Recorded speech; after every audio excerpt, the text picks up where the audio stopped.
10வது கேள்விக்கு சரியான ஆன்சரை சொல்லிட்டு போங்க ஃப்ரெண்ட்ஸ். இதில் அதுக்கு முன்னாடி 10வது கொஷினை பார்க்குறதுக்கு முன்னாடி 9வது கேள்வியை பார்த்தலாம். லுக்கேமியா என்ற நோயின் முக்கியமான அறிகுறி அப்படின்னு கேட்டிருக்காங்க. லுக்கேமியா அப்படின்ற நோயோட முக்கியமான அறிகுறி என்ன அப்படின்றது பார்த்தோம்னா, இரத்த வெள்ளை அணுக்களின் எண்ணிக்கை குறைவதுன்னு ஆப்ஷனில் வச்சுருப்பாங்க. நமக்கும் அதுதான் தோணும். ஏன் அப்படின்னா WBC லியூக்கோசைட் அப்படின்றது உடலின் போர்ப்படை வீரர்கள் அப்படின்னு சொல்லுவாங்க. உடம்புல எந்த ஒரு அடிபட்டுச்சுனாலும் உடனே ஃபஸ்ட்டு வந்து நிற்கக்கூடிய ஒரு டான் அப்படின்னா அது WBC தான். ஓகேவா? அதனால் நம்ம என்ன பண்ணுவோம், ஸோ இப்போ WBC குறைஞ்சி போயிருக்கும், அதனால தான் இதோட முக்கியமான அறிகுறி இந்த மாதிரி நோய் வந்திருக்கும்னு நினைப்போம்.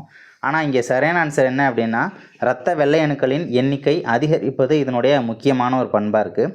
ஸோ அடுத்தது 10வது கேள்வி பாருங்களேன். எய்ட்ஸ் தொடர்பான கூற்றுகளில் தவறானது எது? இந்த நோய் காரணிகள் லிம்போசைட்டுகளை தாக்குகிறது. லிம்போசைட்னா WBCயை தாக்குது அப்படின்னு கொடுத்துருக்காங்க. So B option Suniti Solomon HIV ஆராய்ச்சி மற்றும் சிகிச்சையின் முன்னோடி ஆவார் அப்படின்னு சொல்லியிருக்காங்க. அதுவும் சரியான ஒரு ஆன்சர் தான். இந்தியாவின் முதல் எய்ட்ஸ் நோயாளி சென்னையை சேர்ந்தவர் அப்படின்னு சொல்லியிருக்காங்க. அதுவும் கரெக்டு தான். மும்பையோ டெல்லியோன்னு நினச்சி போட்டுறாதீங்க, சென்னை தான், நம்ம சென்னை தான். ஓகேவா?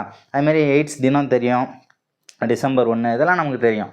அடுத்தது பாருங்கள், டி ஆப்ஷன். எலைசா என்பது எய்ட்ஸ் நோயை உறுதிப்படுத்தும் சோதனை அப்படிங்கிறது இந்த 10வது கேள்விக்கு தவறான ஒரு ஆன்சர். ஏன் தவறு அப்படின்றத கண்டிப்பாக கமெண்ட்டில் நீங்கள் சொல்லிடுங்க. அதே மாதிரி எலைசா அப்படிங்கிறது என்ன சோதனை? இன்னொரு சோதனை இருக்குது, வெஸ்டர்ன் பிளாட் அப்படின்னு ஒன்று இருக்குது.